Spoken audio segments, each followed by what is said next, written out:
The Anthony Cumia Show, back on, what's this, my third week? They haven't figured it out yet. They're not quite on to me yet. That's nice to know.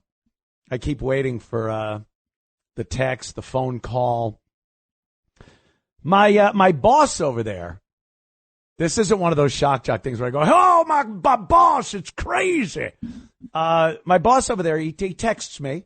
You know, there are things to do, things I have to do, meetings and whatnot. And every so often, he'll text me, and I just get dread. This feeling of dread pours through me. My broadcast radio boss needs me to call him. And here's the thing. He doesn't say, hey, Anthony, how's the day going? Oh, when you get a chance, could you give me a call? No problems, nothing big, just want to talk about something. It's like, call me when you get a minute. Oh, Christ. I've been through this before. If you've done any background check on Anthony Cumia, the Opie and Anthony Show, Sirius XM Satellite Radio, it runs the gamut. Every single thing bad that's ever happened in my career has started with one of my bosses going, hey, give me a call. So I'm a little shell-shocked, gun-shy. I'm like that World War I vet. You take a picture of him and you're like, that kid's 19 years old. He looks 60. It's because he's been through it, been through the ringer. I've been through the ringer. I get a little, shaky when the boss calls me. And 3 weeks, though. So I'm back on. Unless they yank me during the middle of the show, knock wood, we're doing pretty good. How's everybody else? Hope you had a great week and a great weekend. Spring is in the air, so I hear. I'm not going to do a weather break. No time and temps here, even though it is, for the most part, amplitude modulation. I did want to talk a little bit. First, I got to let everybody know that Steve Grillo from the Howard Stern Show, he's waiting. He's waiting in the wings. We're going to be talking about his gig as intern. Those internships over at Stern lasted forever. So it's always an interesting thing to talk to some of the people that were over there. But Steve was there during those years that were known to this day as the greatest years of the Howard Stern Show. Greatest years of the greatest radio show ever. And he was part of that. And he's got the gall to bitch about it in a book now called Gorilla Parts. All these guys. I love Steve. He bailed me out, or he backed me up. He had my back at the Comedy Cellar in New York City one night. We'll talk about that. We'll talk about other things in a little bit. Sit tight. Steve will be with you shortly. But first thing I want to talk about is, again, more of these celebrities are ruining everything, ruining movies, TV shows, music. And I've talked about this before. I apologize. The over the course of the years, we remember these people as not having political opinions, and it was great. You don't want to hear them. You don't want their art tainted. You don't want what you love watching them for, movies and TV shows and listening to their music. You don't want to watch and then go, oh, right, this jerk, this guy. But, boy, there's no getting away from it these days, is there? No getting away from it. They all seem like just pieces of crap. And it's hard to imagine how. How does a community, like the Hollywood people, and I know it's not just Hollywood anymore, it's spread all over the world, a lot of these people, but they come together and they work under this umbrella of what's still called Hollywood. And they all have the same mindset. And it starts really getting you to believe these conspiracy theories that, are they in some weird cabal? Is there a cult? Do they have to go through what are called shame rituals?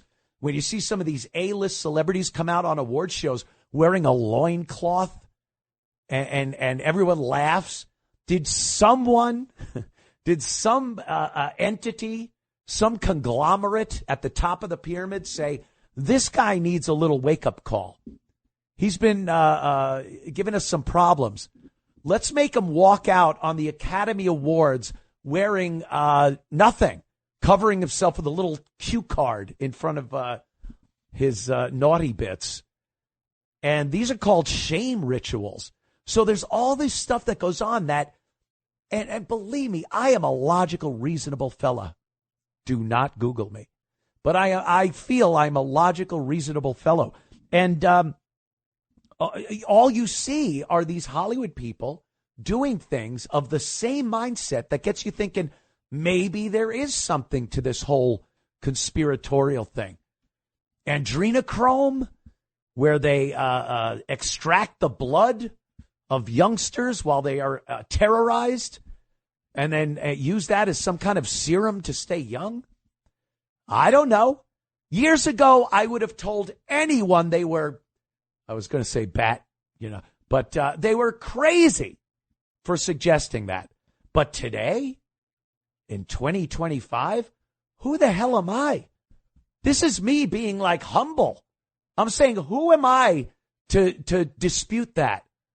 To say, oh, you're crazy. With everything we've seen over the course of the years, I am willing to at least give anything the benefit of the doubt.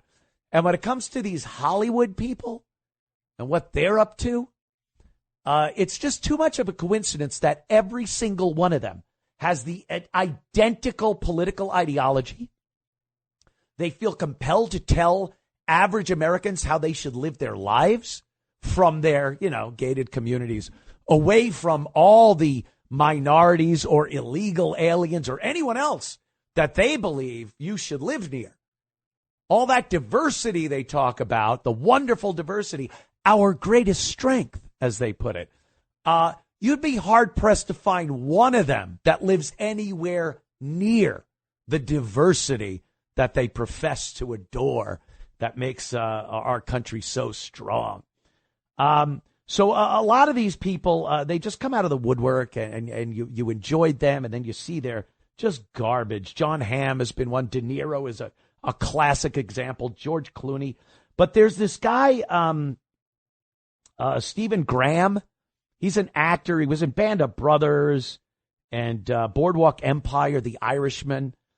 And he's a great actor. And I was like, oh, no.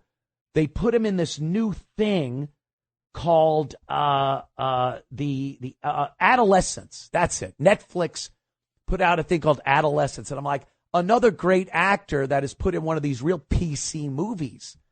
And then I find out he wrote the damn thing. I'm like, oh, no, he's also one of them. It's like Invasion of the Body Snatchers. You find out they slept next to a bean pod and they wake up in their jerk-offs. So this guy's in that, and this kind of goes to something that I think anyone can agree with. Over the course of the week, things will just piss you off. We've all been through them. And I have a couple of things that have gotten me a little miffed over the course of the week. One of these is the Netflix show Adolescence. This is a show based on a real crime that took place. A young black teen killed a classmate, a girl. And this is something that was big in the news. A lot of knife crime in the UK. This took place in the UK. A lot of knife crime. Machete fights. I've never seen a machete fight. And now you go through social media, you'll be watching machete fights over there in the UK. And then Netflix decides to use it as a basis for their based on a true story show, Adolescence. And you find out it was a young black teen. And what do? They cast the most angelic looking white kid in this role. And I've talked all the time about how they trade races in certain roles. But you'd be very hard pressed to see a white person that is a criminal, committed crime, a horrible person, and then they recast it as a black person in the reboot. So this kind of bugged me because I see it all the time in commercials. You know, they make people they make the white dudes look like idiots. Straight white guys. I mean, you are really the garbage of the world right now, and. Yeah, it's not It's not fun to watch if you fall into that category. I'll tell you that much. The other thing was Jimmy Kimmel. That annoyed me. Kimmel, he's talking about Elon Musk and the Teslas being vandalized all over the country. This is a thing. And the Democrats call it a protest. Oh, no, this is a protest. But they're literally destroying property, endangering lives. Anytime you resort to arson, you don't know if somebody's going to get hurt. Firemen go in there, and even if they have a heart attack, you will be charged with that person's death in some way, shape, or form. So Jimmy Kimmel, here's Kimmel ragging on Elon during his show, and then the audience kind of laughs and applauds while they listen to Elon speak. Watch a little of this. It's disgusting, is what it is. Even been incidents of arson. Someone lit a bunch of Teslas on fire. And here's the thing. I get that people are upset. Burning a car might not be great for the environment. I don't think that's what they had in mind when they invented the electric car. In Las Vegas yesterday, someone threw a Molotov cocktail at a Tesla service center. At least 5 Teslas blew up. 1 from the Molotov and 4 because that's just what Teslas do sometimes. And no one should be setting fires. You could kill somebody. You could hurt somebody. Elon Musk might not care about other people, but decent Americans should. The world's richest man, has been trying to drum up sympathy for himself lately. His sales are down. His stock is down. Last night, he was somber as he went through this with Sean Hannity. Tesla is a peaceful company. We've never done anything harmful. I've never done anything harmful. I've only done productive things. So I think we just have a deranged... there's some kind of mental illness thing going on here, because this doesn't make any sense. Well, let me see if I can explain it for you. Could pause it when you pull right here, because the audience is laughing at his cadence. The way Elon talks. Yes, sorry, the guy's a genius. Sorry, he might be on the spectrum. Ask any liberal. If anybody made fun of somebody with any kind of a mental problem or autism or you're on the spectrum, there'd be hell to pay. This guy, who's obviously brilliant, there's no denying this guy is brilliant. He plucked 2 stranded astronauts out of outer space and brought them back home, whereas no one else could have done that at the time unless we paid some Ruskies a few rubles to bring him back. But no American company could have brought him back. SpaceX did that. The guy's brilliant. Sorry, he doesn't speak like you do when you're talking about LGBTQ rights and how horrible Trump is. Maybe he doesn't have that delivery because he's got brilliant stuff going on in his head. These people are so damn annoying. Brr. We'll be back in a couple of minutes. Don't go anywhere. It's the Anthony Cumia Show. Oh, yeah. Such a choice this week. Oh, my God. Who do we have? Tim Walz, Adam Schiff, maybe AOC. Ugh. And Bernie getting out there, both of them on stage like they're making a run for the presidency. The president's been in for a few weeks, a month, whatever it's been. Slow down. Slow down. They're already campaigning for president. These Democrats are amazing. So funny to watch. But I think this week we got to make it Rosie O'Donnell. Rosie, who is just a pro at being a clown. She has been for so long now. Just telling everyone who and what, who they should hang out with, what they should do. Talking about things like she's an expert on it, where you watch her life literally fall apart. Look, I'm not a doctor, but I don't want to have to diagnose those things that pop up on our lips all the time. Whoa, what the hell is that? I went through some teen acne, but by this point in her life, she probably shouldn't get that unless, well, who knows? I ain't saying nothing. But Rosie is one of those people that put that cold sore ridden mouth, put her money where the cold sore ridden mouth was. She left the United States of America. Yes, a lot of celebrities decided to do this. This is kind of a good thing. I think it's a good thing. We want them gone. And some of them are actually leaving. Rosie did. She went to Ireland, the Emerald Isle. That country isn't going through enough with illegals pouring over their borders. I hear from people that say Dublin is like, if you go to Dublin and you see someone that's actually Irish, it's like they're a tourist. Like you have something in common. Like, oh, look, we're a tourist in this third world country. Where are you from? And they're like, Dublin. And you're like, oh, what happened? Well, we all know what happened. But Rosie decided she's going to move there. And I'm sure she's got plenty of money to move to a great little farm or what have you, be milked twice a day. But she had to leave the United States because of Donald Trump. And then what do? What traitorous garbage do? You go on TV and badmouth the United States of America. Listen to Rosie here. Yes. You don't? Oh, man. Oh, no. It was the Rosie cut of her talking about, well, the first technical difficulty we've ever had. I'll check that, but I'm sure you're right, and I was amiss. She goes on TV and talks about how she couldn't live in America because of their leadership, and starts talking about how horrible Trump is. And Elon, she says that Elon runs the internet. That's what she's saying. Runs the internet.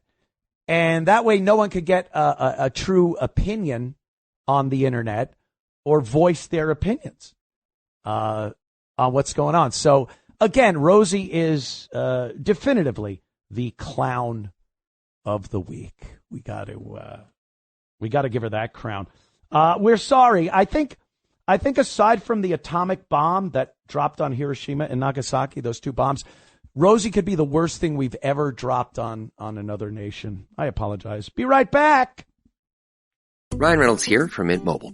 I don't know if you knew this, but anyone can get the same premium wireless for $15 a month plan that I've been enjoying. It's not just for celebrities. So do like I did and have one of your assistant's assistants switch you to Mint Mobile today.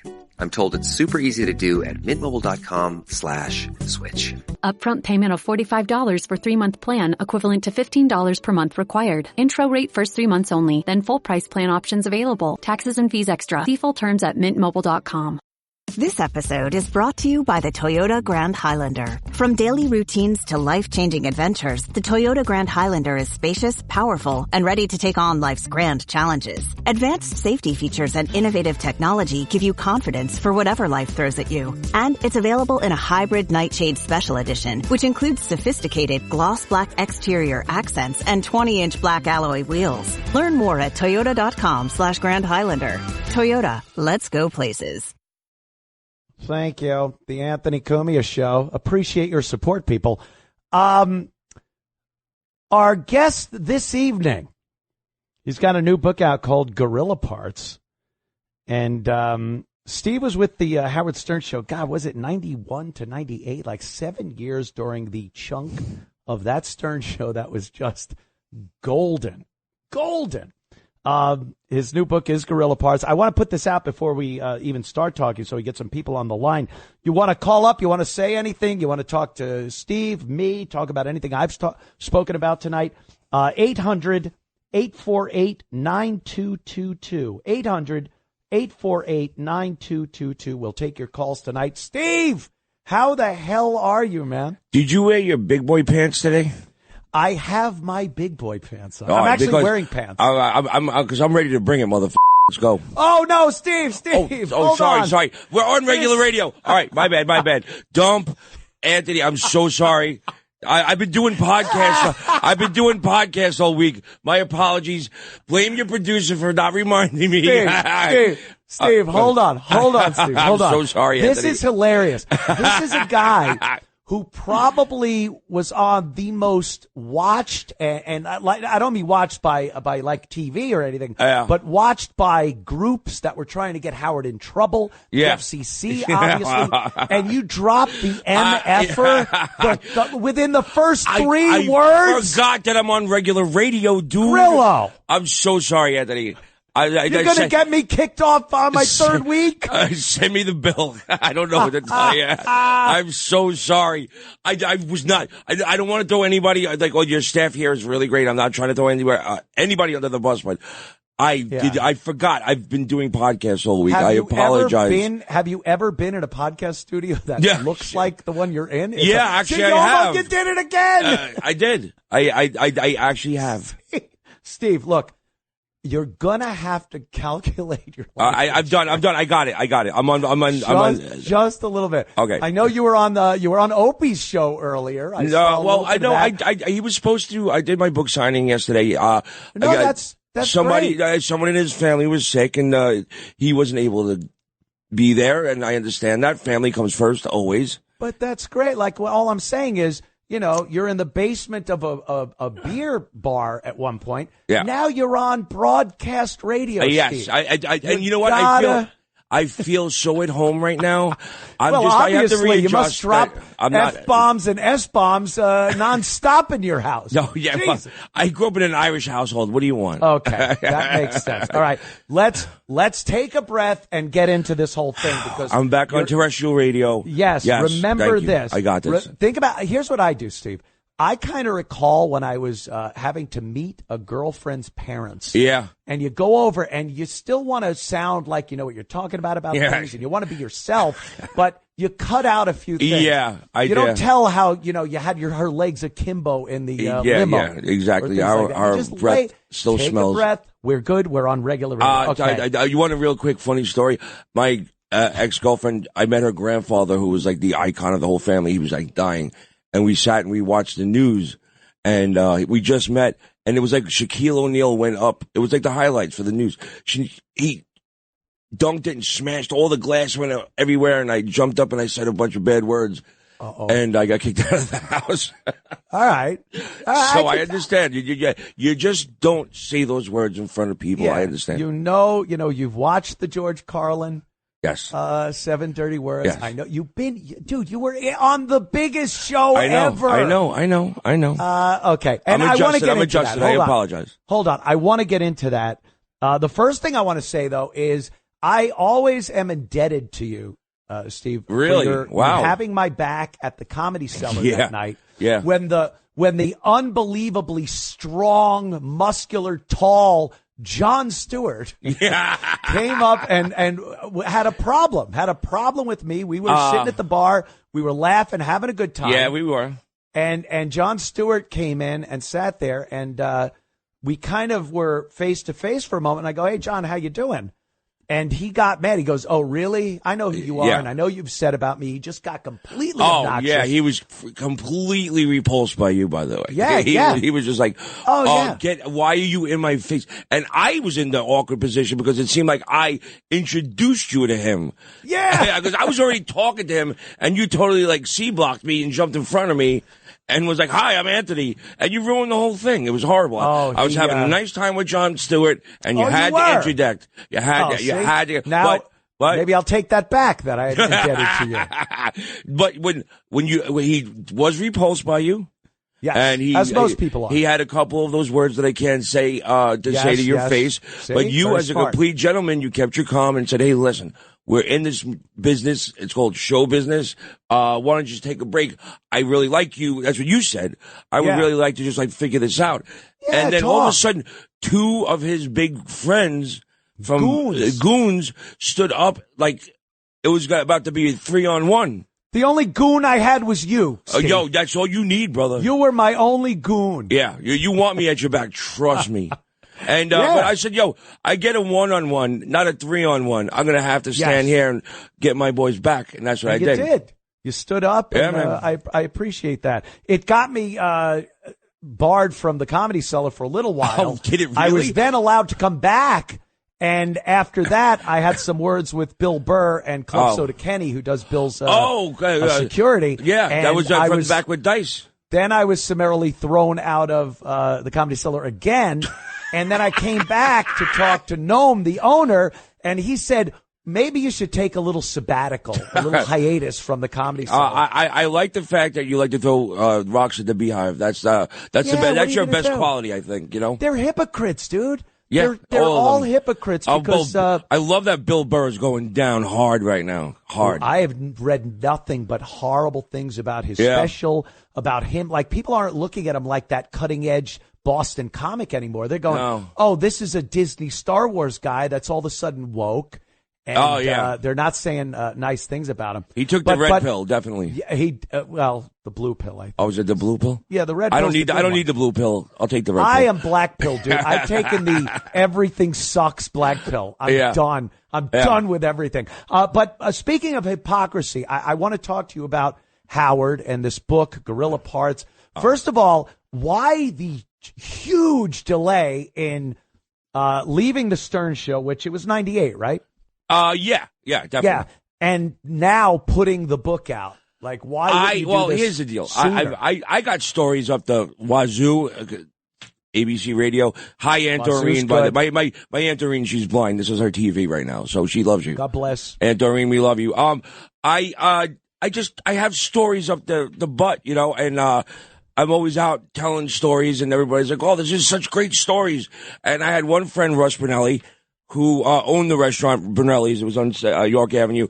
And he would not stop for years. You're crazy, write a book. You're crazy, write a book. What's wrong with you? Write a book. That's great, so write a book.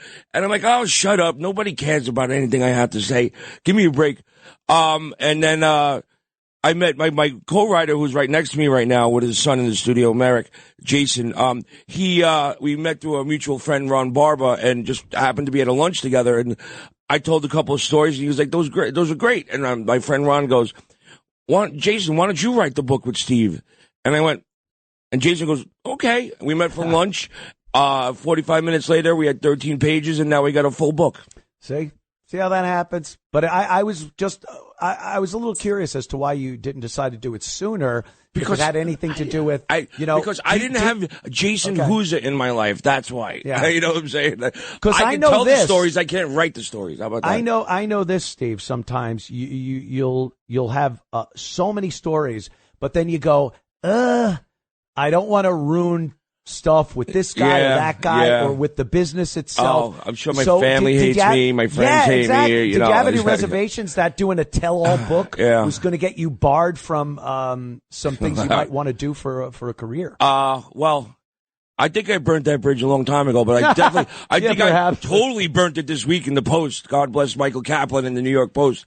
Word up. That was a good article, guys. Thank you. That was a good one. Yeah, I read that one. Very, very nice. I just picture Howard sitting in his basement steaming, and he's not going to do anything about it. No, not at this point. Yeah. He's in his 70s. It's not the Howard of old. You talk about hypocrisy and stuff. Yeah, man. The bigot was he always, even back in 91, 92, 93, was he always just enamored with Hollywood and wanting to get into it? And because you saw him when he wasn't on the air. Did he have that attitude like, God, I just want to be part of the group, the gang? I think he was just really happy doing what he was doing. I got to be honest. Like, he didn't give a flying, you know.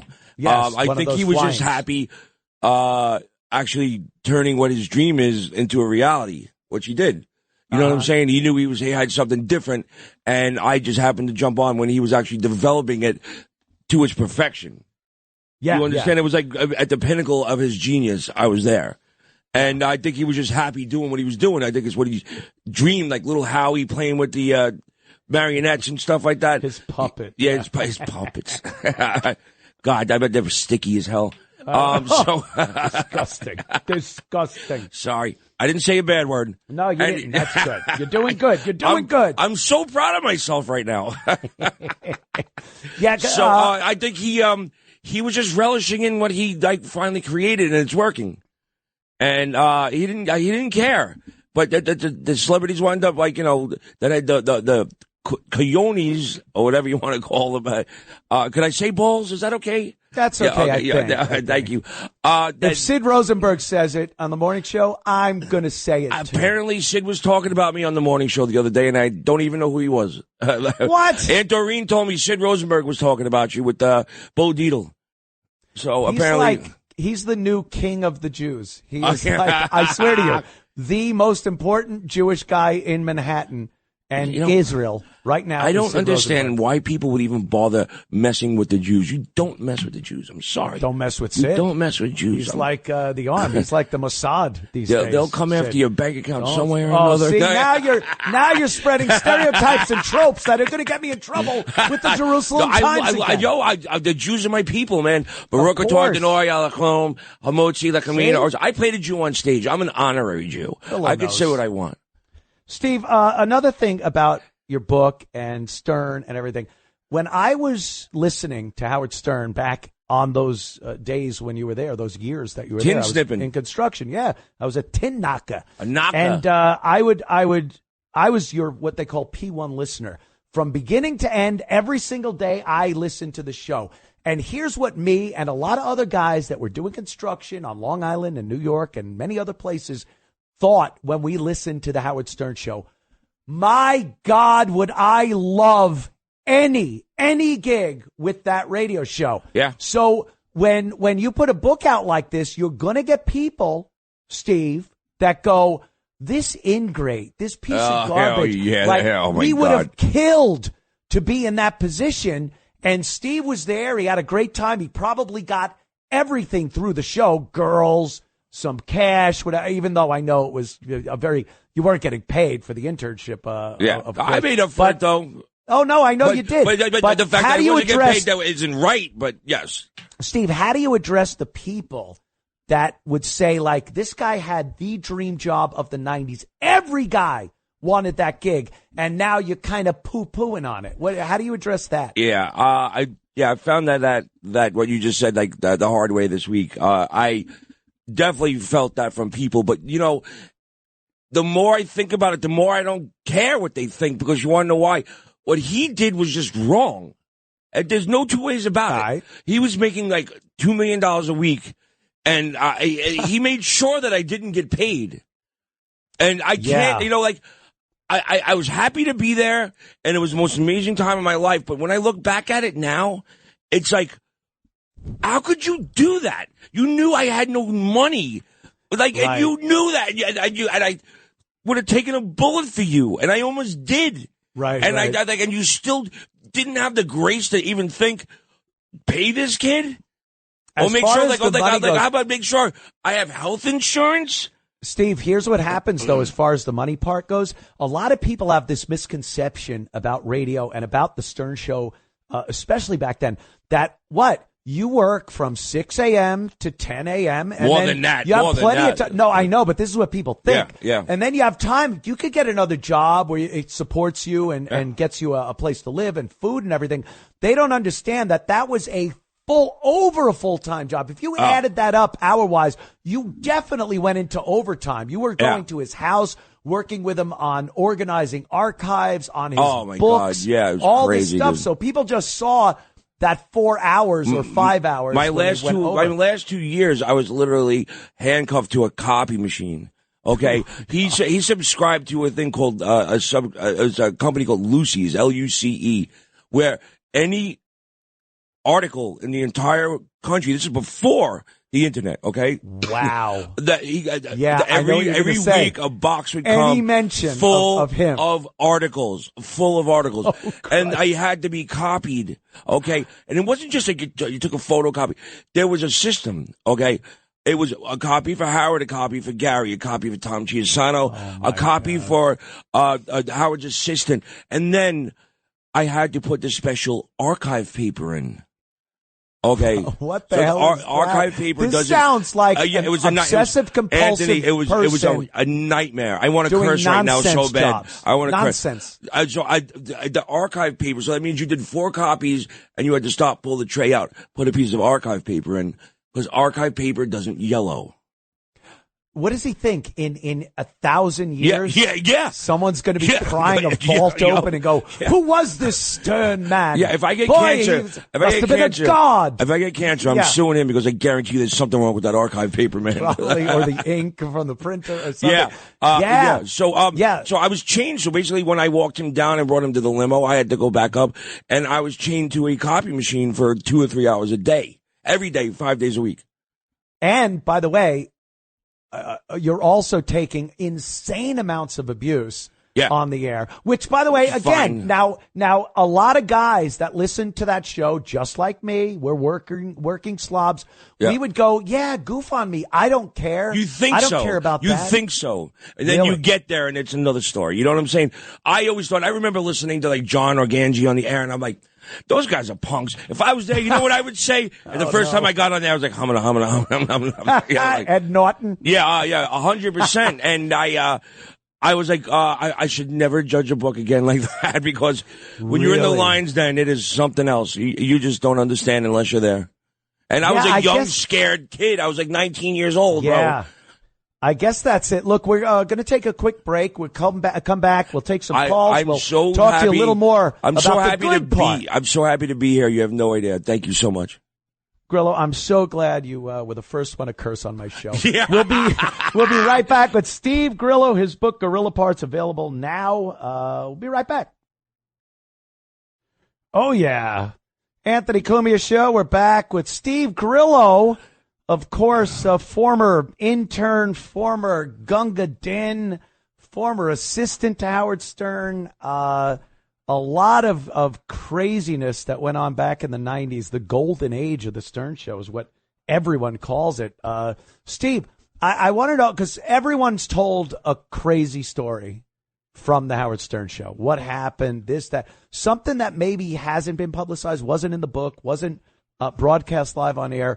What did you see? Something you saw, you were involved with, that you just look back on and go, oh, my God, that was insane. I will tell you one thing that I always found weird. And, you know, everybody said, Howard cheat? As far as I know, as loyal as he says he was to Allison, I kind of believed it. But there was one thing that made me go, what?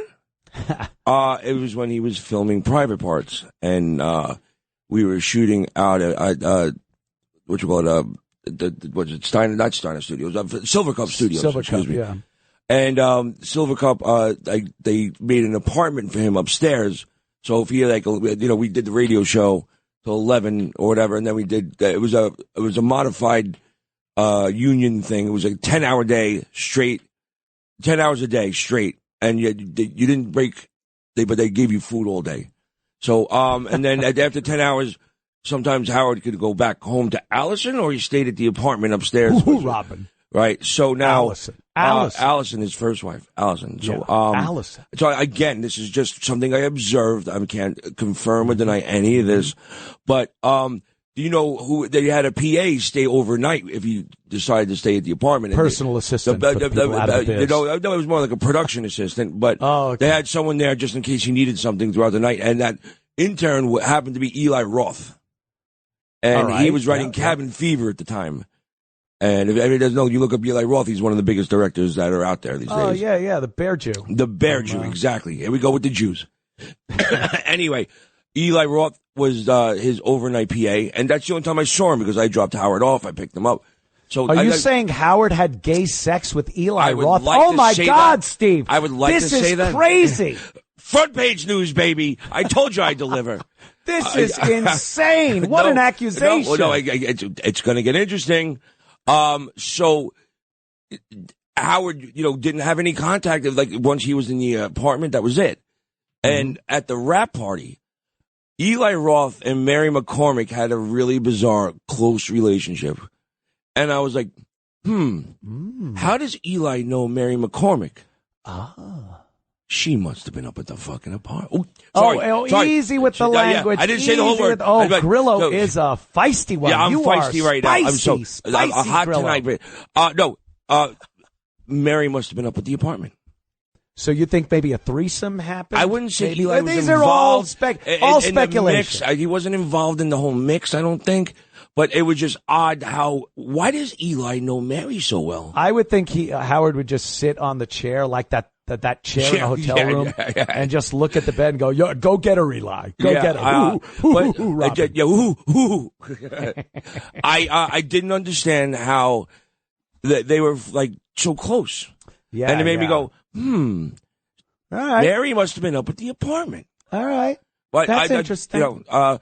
Yeah, so that's an Something interesting could story. Come on, no one. But knows you that. you were there. You were in studio for a lot of the just insanity. Oh, the yeah, girls, all that stuff. Yeah. And were you ever able to close a deal on one of those? Who is they? Oh, yeah. There's always a story. The There's that one girl that me and God rest his soul, Ralph brought back to my apartment, and I ran out of the room screaming, "I'll never have a threesome with another man ever." Oh, did you try? But was like, with with Ralph. With Ralph. Oh, and it's really hot stripper that we brought back from Scores. And sure I gave him my room for the night, and I slept in Ganji's bed. Oh, with Ganji? No, he wasn't there. Sorry. I literally, it just wasn't for me, man. I just nope. Well, anyway, they're telling us you got to go, Steve. No, I have segments. I have network. I stuff. know. Let's take Grillo, calls. Let's have fun. Did I blow it? I cursed too much. No, you didn't. You're wonderful. The book, Gorilla Parts, available everywhere. Steve, I have your number. You have mine. Let's call. Yeah, I'm so sorry. I beat up Jon Stewart again. Oh, that would be so much fun. Don't worry about the cursing. It's all good. We'll be right back after this. Thanks, Steve. Welcome back to the Anthony Cumia Show. Oh, hi. Anthony Cumia Show. Well, at least we tested out the dump button system. That was good to get that whole thing out of the way. Make sure that any cursing that goes on can easily be dispensed with. Steve Grillo.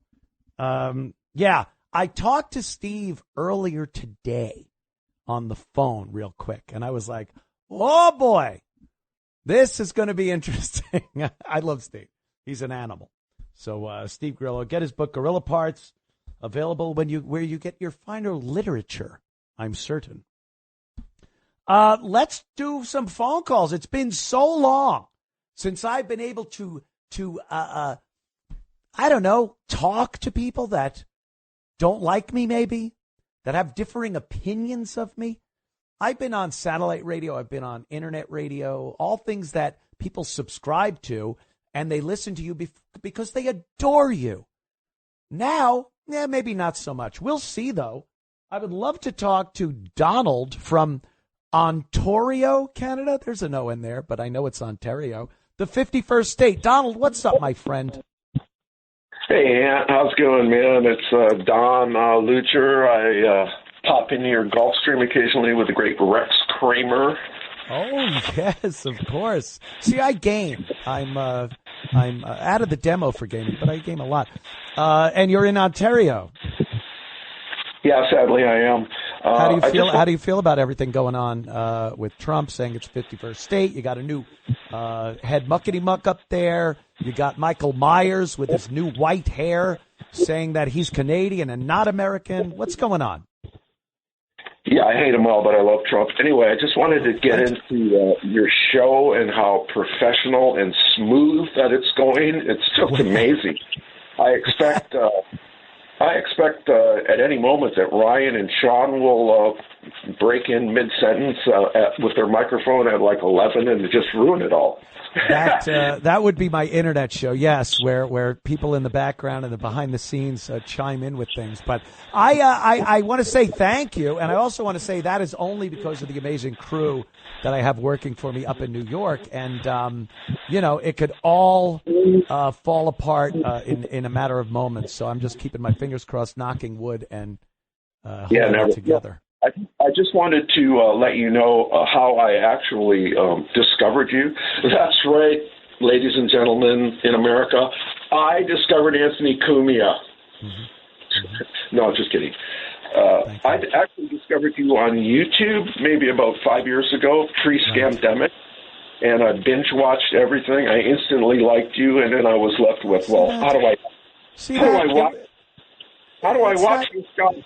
It's not even a thank you, Donald from Ontario. We're going to move on a little because we only have so much time, and this is actually a big radio station. This isn't just the internet. I can't just get calls of people kissing my ass all day. Get off my phone. The great Bob Grant. It's all I could think about, being on radio in New York and thinking about Bob Grant taking those calls and go, get off my, you svachim. I'll punch your nose down your throat. He was always great. This guy wants to talk about Rosie O'Donnell, or girl, Jacqueline. Jacqueline from Brooklyn. How are you, ma'am? Hi, Anthony. I'm doing just fine. I had a comment on what you said about Rosie O'Donnell. I, for one, am very glad that she has gone to Ireland, has left the United States. I hope she never comes back. I hope she stays there forever. And actually, I have a list of a few people that I hope would join her, either there or elsewhere in the world. Number one being Cher, and number two being Jimmy Kimmel. Let him get the heck out of the country. He never has anything good to say about President Trump or anything that's going on. And, you know, they all need to go. Yeah, nothing that happens, they have any compliments to Trump. Believe me, if a president was that bad, look, and I understand you could disagree with a lot of things the president does, but if he was as bad as they profess him to be, the country would be falling apart. Like where you could really see it, not how they say it's terrible. Everybody's broke and he's taking away Social Security. And none of that's happening. Elon and Trump are trying to find out where the corruption is, where the money, where our taxpayers' money went. And they're all dummies. A lot of these people that decided they're leaving, like Rosie, Richard Gere decided, him and his wife, what a beard that is. They're going to Spain, where I hope the gerbil population goes into hiding. I don't even know how that rumor got started. It was before the internet. You know the whole Richard Gere thing, Jacqueline? You ever hear about that? No, I didn't. This is the first time I'm hearing this. How old a gal are you? And this isn't trying to, insult you in any way. I just want to know because the Richard Gere reference is really, really old. Well, it's funny you should mention him because I watched that movie Arbitrage with him just last night. I'm going into my 6th decade, so I'm no kid, but I just don't ever remember hearing that. How the hell do you not know? Did you ever work in an office where those faxes went around and people would hang them up, the funny little comics? No, I didn't. Okay, no. Because it turns out Richard Gere, there was a rumor going around that Richard Gere liked to do things with gerbils, and they would go up what was called the flesh habit trail. I've heard about that in certain circles. Yeah, the running wheel might as well have been a prostate. Mm-hmm. If you're getting what I'm saying, that's what. Yeah, see, that's what the rumor has been, and it went around before anyone ever had the internet and the ability to really put stuff out there like that. But that's Richard Gere. And then who else? Who else is leaving? Ellen DeGeneres and Portia de Rossi have gone to the UK. Good riddance. Goodbye. You know what's weird? Why don't they ever go to, I don't know, the Sudan, Somalia, the Congo, South Africa? Why do they always leave America and go to these places where they're living on a huge farm, have mansions like they had here in America? Because, by the way, Donald Trump, their reason is Donald Trump's so awful, he's trying to get third world people out of this country, but they aren't moving to these wonderful third world nations. I just don't understand it. Yeah, well, they want to be able to have their agenda, their liberal agenda, and many of these countries where they're going to, they promote these liberal agendas, and they can continue living in the lifestyle to which they are accustomed without any judgments like in the Middle East would impose on them. Great. You got it. I love it. Jacqueline, thank you so much for the call. Be well, my dear. Here's a Mike. Mike. Oh, did he drop? Yeah. I must have hit the wrong button. I'm getting used to this, too. Here's a Keith from Florida. Keith? Anthony. How you doing, man? Thank you, my friend. 50. I'll be 56. God bless. And I got to admit, I was a Stern guy. We all were. O&A came out, and I was like, it's for the younger generation. I'm Gen X, obviously. Yeah, we were just a couple of brash young kids, Keith. Yeah, right. But I got to tell you, I love the show, but when you had Steve on and he dropped the F-bomb, I'm like, oh, no. oh no, the show's going to be off the air forever. I'm like, no, Steve, what? It was like slow motion. I'm like, Steve, what did you do? I knew. You know, they took care of it back in the mix. I can just picture the legal team running down the hall like, no, cut it. Yeah. But, Anthony, I got to tell you, I met Howard. He came to McGuire. I'm retired Air Force. Oh, okay. And he came to the base in 91 after Desert Storm, which I'm a veteran of. Not a big deal. I did Thank you for your service. Oh, Anthony, thank you for your service. Were you a Navy SEAL? Were you a frogman in Vietnam? Because I was a fighter. I was a governor. Jesse, listen. Right, we get it, Jesse. I know. Enough with the Navy SEALs. Come on. I mean, you would never know I was in the military. All Really? I have a shadow box the size of a shoebox of my ribbons. That's it. But I want to share with you. I met him. And he kissed my boots. It's on the Channel 9 show if you look up YouTube. But, wow, that's a while ago. What a fraud. Yeah. He is a fraud. There's a channel on YouTube, which I do watch you, by the way. Little plug. Thank you, sir. But, no, thank you. And there's a channel on their QF, and it's like they decipher the errors. And it really breaks down like, what was I listening to for 20, 30 years? And I'm thinking, this guy's the greatest. And I'm like, if it wasn't for Jackie and Artie, Fred was there's great. no show. Artie. Yeah, it was weird. It almost feels like you were, well, you know what the truth of the matter is? Let's be real. We were a lot younger then. Yeah. A lot of the material was shocking and titillating and whatnot. Yeah. So, and we got older. We grew out of it. You know, it kind of, that's what happens. Absolutely. And I was thinking about, if Steve was still on, I was going to say, Steve, it was funny when he did Gunga Din. Oh, God. But now I look at it, it's like, I cringe. I'm like, that's not funny. It's kind of like demeaning. Yeah, well, a lot of the stuff was demeaning, but it worked back then. I'm never going to say it didn't work. I listened all the time, and a lot of people did. Yes, sir. And, so did I. You know, it's just kind of hard to watch him in his 70s now trying to, stay relevant. It's a little sad. I got serious because of him, and I canceled serious because of him. Go Good figure. luck. How did you do that? That's a tough chore to try to cancel that. Boy, they stick on you like a leech. They try to keep you in when there. I spoke to people from America and Canada, it was easy. Yeah. Well, all right. Thanks, Keith, from the great state of Florida. Thank you. Yeah, well, I'm moving back. Uh-oh. He was going to tell me where he's moving back to. That would have been, just so compelling. But we had to let him go. I'll take one more before we, I got time? Let me see. 17 there. No, I don't. I don't. It just said time's up. We'll be right back after these words.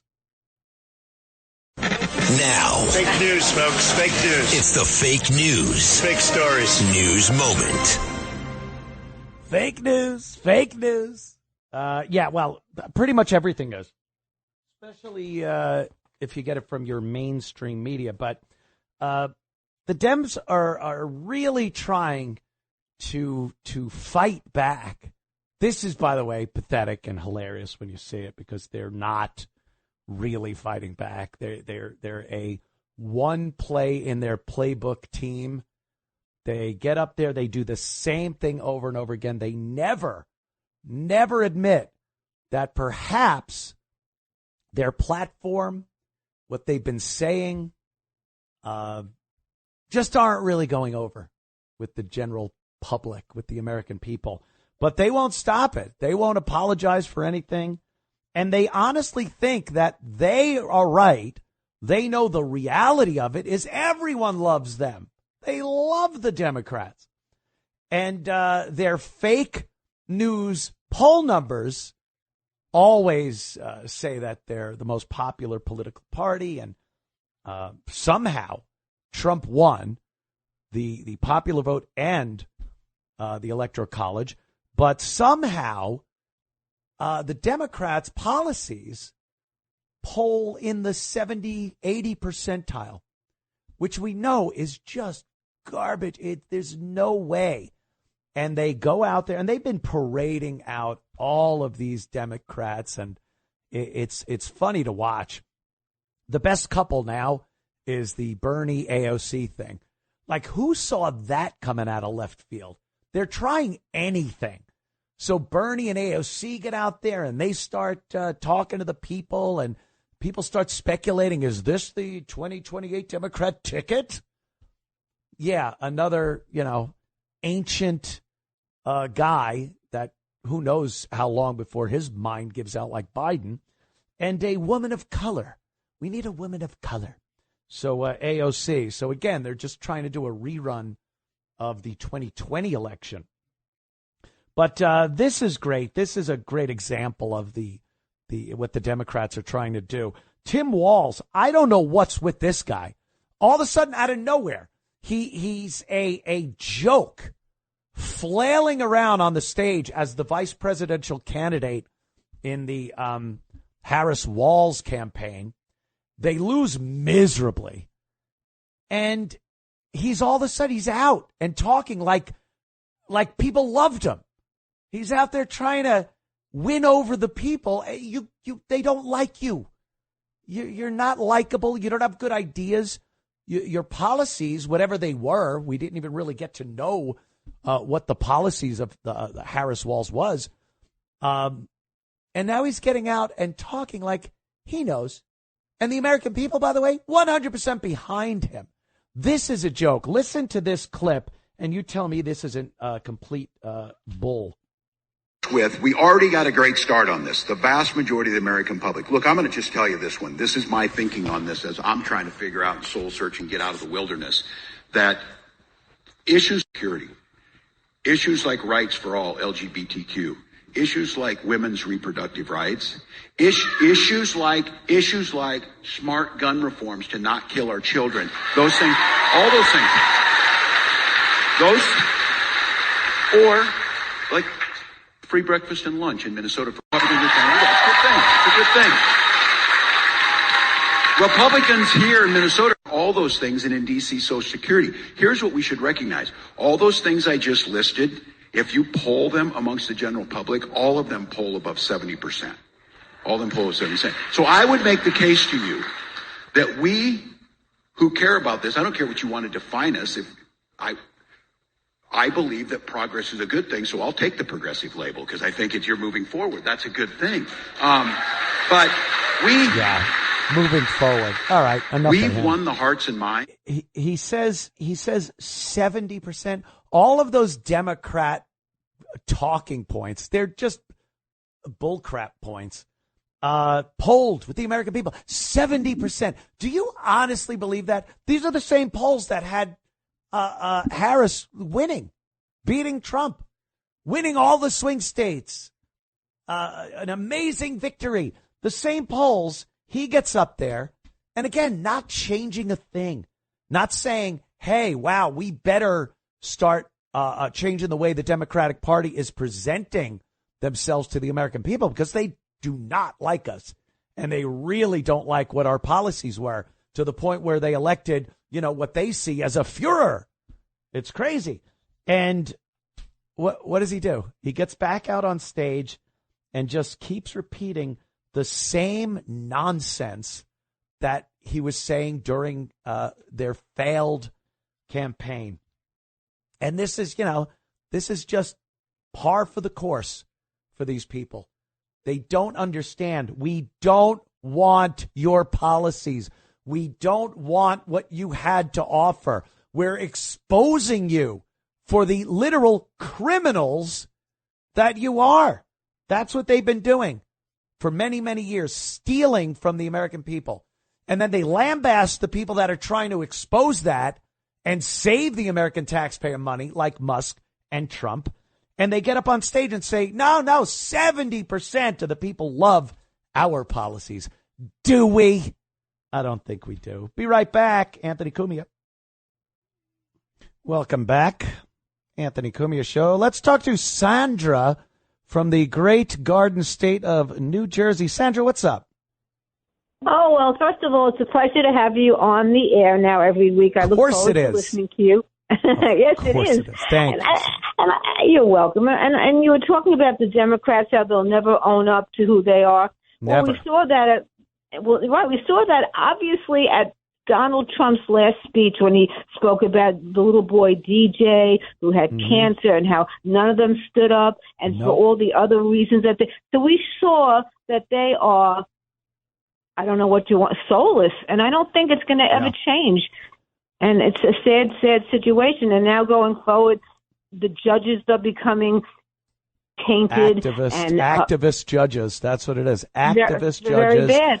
And they so sit what are we there. Going to do, Anthony? Well, we're doing it in a do? sense. I'm just worried in, 3 and some odd years when we have another election that, Trump is an anomaly. This is, I hope it's not just a speed bump on the road to ruin that we've been on for quite a while, and then it goes back to business as usual, because it does not look like these Democrats ever want to actually look at what American people want, address it, and implement it when they get into power. Like you said, they wouldn't even stand for a kid that had cancer because their hatred of Donald Trump is so much that it transcends decency. They're awful people, Sandra. Yes, they are. I know. And it saddens me to see what's happening with Elon Musk, how cruel they are to his business. Brilliant man. It just breaks my heart. Crucified. It's terrible. Yeah. Sandra, thank you so much for the call. I appreciate your support. Thank you, Anthony. Take care, darling. Take care, darling. Here she goes. There's a few other things going on. First, I want to bring up, again, the movie thing. Like, I get annoyed with the recasting and things like that. But every so often something happens in the entertainment business that is just, it's delicious. And this Snow White disaster is great because people go, why do you care about Snow White? I don't. I wouldn't have seen it if it was the greatest Snow White movie ever made. But it's a vibe. It's a sense of stuff that's going on right now. We're in a whole new world here where it's not all about woke nonsense. People with common sense have opened their eyes, ears, and mouths, and they're starting to say things and do things. And when a movie comes out that was supposed to be a kid's movie, this is out of Disney, and they had to get their woke paws all over it. And, Snow White, it literally says it's from some German literature. And it says, like, her skin is white as snow. Now you think, what? Who cares? It's 2025. We could diversify the cast a little bit. But it's so insincere in its innocence, because it's not an innocent gesture to cast other people of other races in these roles. It's meant to upset people. It's meant to, I don't know, maybe change history. Hey, maybe if other people weren't so upset when someone takes a role or say they jump out and say that's cultural appropriation, maybe then we would sit back and go, okay, I see that. But, we see things like Hamilton, and we see other things where traditionally they are white people cast in these roles, and minorities. Again, I would care if it wasn't such a problem when a white girl decides to wear braids. It's just, it seems a little hypocritical. But this movie is tanking. Just God.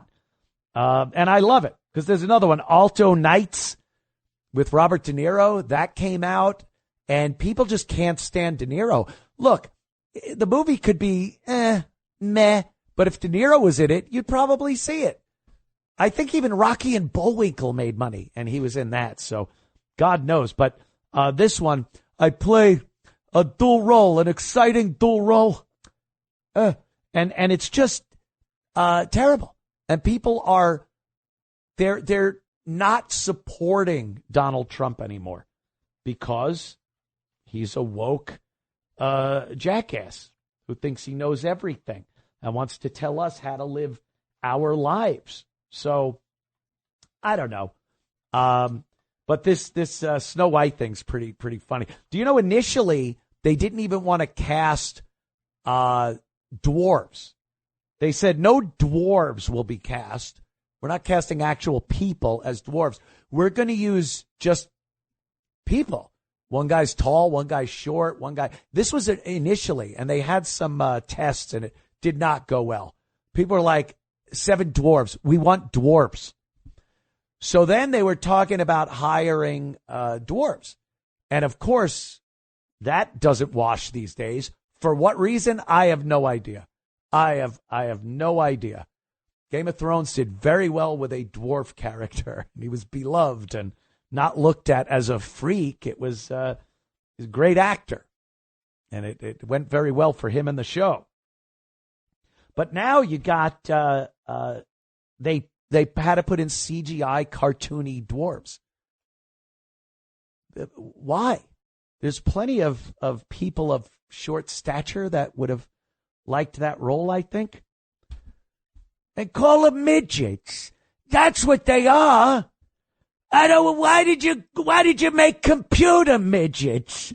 I see these things everywhere. They're walking the streets. You hand them $5, they're in your movie. It's a midget. I can understand you need what, a dinosaur? You need a wolf man? You use your computer. Your FBI, you put it in a computer. Midgets, I see them all over.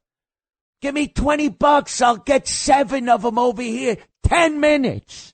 10 minutes. They don't get it. Midgets want to work. Short people, people of short stature. What are they called? Little people. That's what it's called. The little people, Jerry. They call them little people. I don't know. It just seems more racist than when they try not to be racist. That's pretty much what happens. Anyway, there's another story here that making the news. And this is something that it happens a lot, and you really don't want to dwell on it too much or defend the guy too much because it seems like you're misogynistic and you're not believing a woman that claims she was, here it comes, sexually assaulted. So the guy, the guy from Impractical Jokers, Joe Gatto? No, it's Joe Gatto, not Joe Gatto. Joe Gatto, he was accused of sexual assault, not like improprieties or harassment or anything. This is sexual assault. And he's denying it, but he did say he went through some crazy times. It was a TikToker, Juzeeb. I love the TikTok names. Michael Hunt. She claims in March 20th that she was sexually assaulted by the comedian 48 when she was 19 in 2023. Oh boy. And then he says, I swear to you right now, my phone is buzzing. It's Grillo trying to call me. Does he not know I'm still doing a program? Oh boy. He goes, I used to have poor judgment, and as a result have violated the trust of the people I love most, because he's married or he was in some kind of a separation maybe. But he goes, anyone that knows me at all knows full well I would not assault anyone. He goes, he's working on himself. I'm working on myself. It's an ongoing process, and I'm now going to take some time away from the public eye to focus my energies where I need to. I've always loved that one. That one's like rehab, That one's like, they're going into rehab. If you go into rehab because you got in trouble for something and all of a sudden you realize now maybe I need to be rehabilitated, that's a hell of a coincidence. Usually people go to rehab when it's, if you're a big celebrity, I guess, certain things can happen and you go, oh boy, I better go to rehab. But most people hit a bottom. They realize that they go through rehab a couple of times and then it works or it doesn't. It's a lifelong struggle, whatever it is. But people that go to rehab or get out of the public eye immediately after a controversy pops up, it's all garbage. I know. I had to do the same thing. I had some legal issues with a young lady a few years ago. back in 2015, I think it was.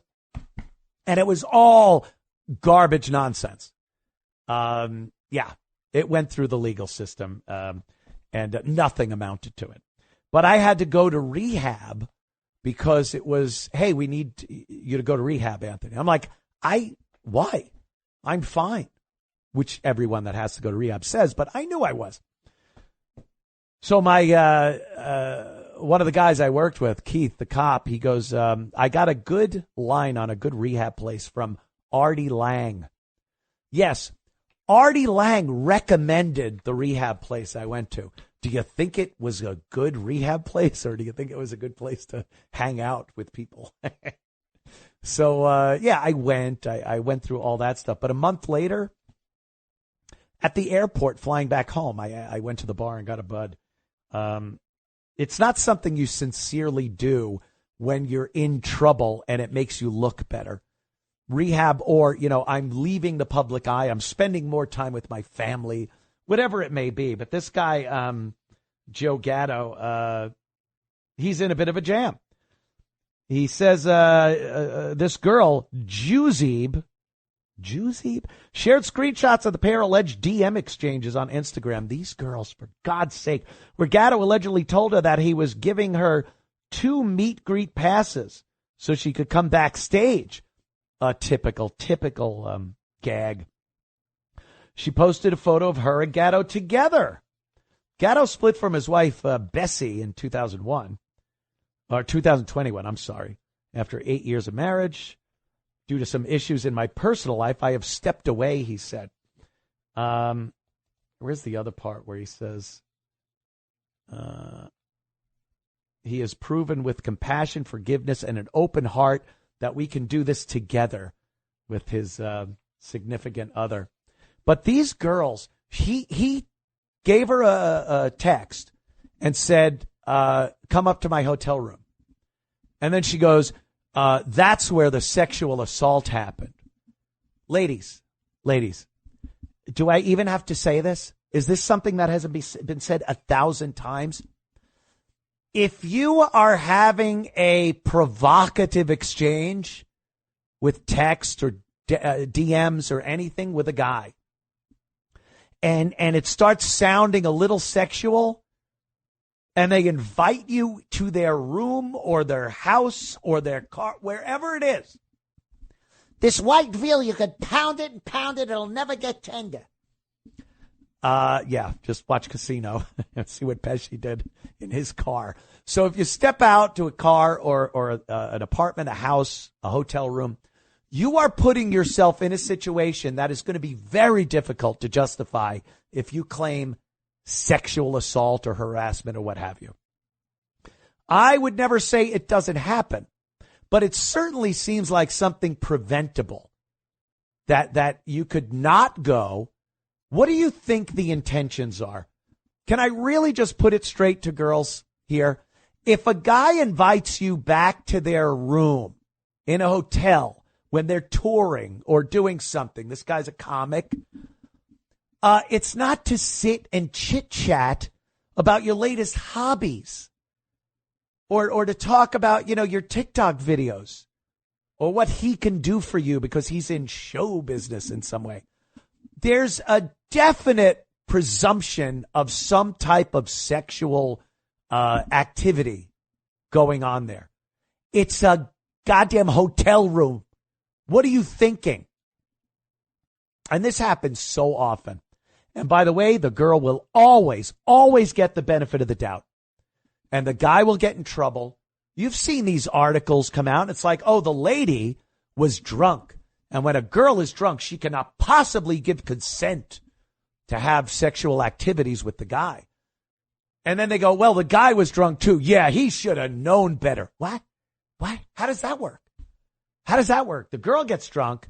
She's the vulnerable victim. The guy gets drunk. He should know better. We only hear about, equality and glass ceilings being broken and women have a place in anywhere a man goes, anything a man does, any little clubs he's involved in. A man's this seems like a boys' club. I got to get my snout in there and ruin everything. If you're doing that, if you're going up to a man's room or to his house, so many celebrities and sports guys have been victim of this. And like I said, I have to assume that in some circumstances, maybe the offer was put across to the lady to come up for something that had nothing to do with a physical relationship.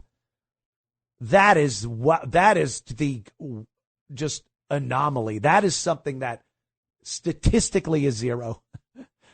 Women should know when a guy invites them up to their room, they at least expect to be able to make some moves. It's not like sex is going to happen, girls, but at least be open to a guy trying to make it happen. Going to be charming. Maybe he'll have some drinks up there for you. Maybe some good conversation at first. It's making you laugh. The opportunity to do that, not just get up and the door gets shut and locked and an assault happens. I'm not saying that. But these girls, boy, they better be a little more aware of what the presumption is when they come up to these rooms. Anyway, that's my 2 cents. We'll be right back. Anthony Cumia Show. Welcome back. Yes. The Trump has decided to, as the Democrats say, abolish the Department of Education. Not totally true. There are still some parts of the Department of Education he's going to keep. Things that actually do something. They look at it and go, what parts of this department are actually working and doing something? And then you keep that. And then you throw away all the other garbage that isn't working, which is a large chunk of the Department of Education. And then you'll hear people on the left, and celebrities and talk show hosts saying that, that figures. Why wouldn't you get rid of the Department of Education? It's teaching our kids. And is it really? Because every statistic I've looked at from 1979, from its inception, the Department of Education, it wasn't always there. There was plenty of time. We went, the United States did not have a Department of Education, and test scores were way up. You had students coming out of the high schools that could actually read and write. Amazing. Do math? What? They weren't just pushed along. They actually were learning things because the curriculum was based on what the states thought was best for their students. They weren't beholden and locked to this federal nonsense that is the Department of Education, which has just turned into an indoctrination camp for kids going through primary school. So, Jimmy Carter. At the end of 79, like he's just ready to get thrown out of office, good old Ron Reagan. Well, we should get rid of this nonsense. But no, Jimmy Carter puts it in there, and then for some reason, everyone kept it. Because it sounded bad. It sounded bad for a politician to go, I want to get rid of the Department of Education. And it was too soon. Like, it's not doing anything. Well, you don't know. Give it 5 years. You're going to love this Department of Education. And now we look and realize the United States has never had as low test scores as we have right now. We've never scored so low as far as the rest of the earth goes with the students we're putting out of our school system under this great Department of Education. But they won't fess up to it, the Democrats. They'll just say, look, he's destroying the Department of Education. How are kids supposed to learn? By actually being taught things that they should be taught. Reading, writing, arithmetic, as they used to say. Real history, not the crap they're trying to sell everybody in public school these days. So it's a good thing. I see it as a good thing. Well, who doesn't? Liz Warren. She's got that point of view from an idiot that just hears that the Department of Education, they're cutting it, and it must be bad because it's educating people, right? It's right in the name. It's the Department of Education. It must be educating people. No, it's a waste of money that is indoctrinating kids and teaching them nothing that they need once they leave public school. So here's Liz Warren talking about the DOE.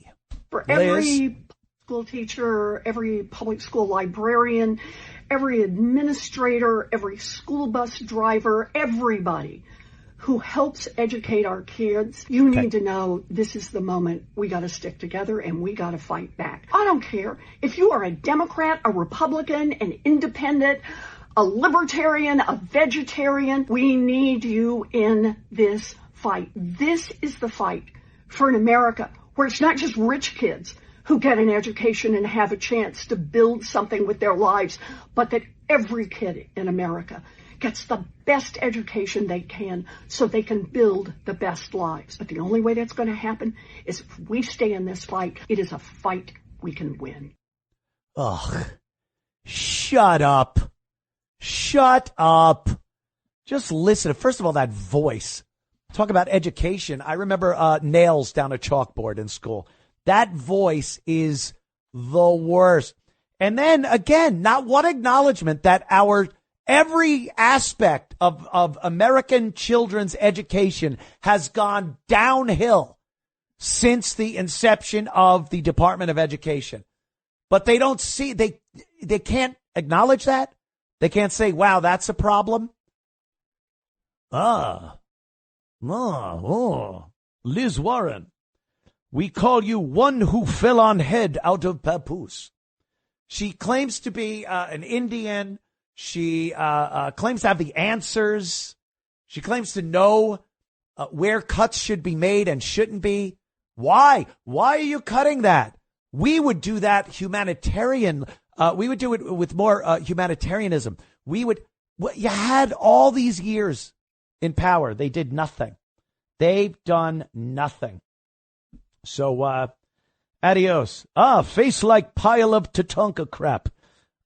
Anyway, thank you, everybody. Thanks for hanging in. We will see you back here next week on a Sunday. I appreciate your support, as usual. Thanks to Steve Grillo for popping on. And, we'll see you next Sunday. Thank you so much. Thank the staff that helps me out in New York. And bonjour.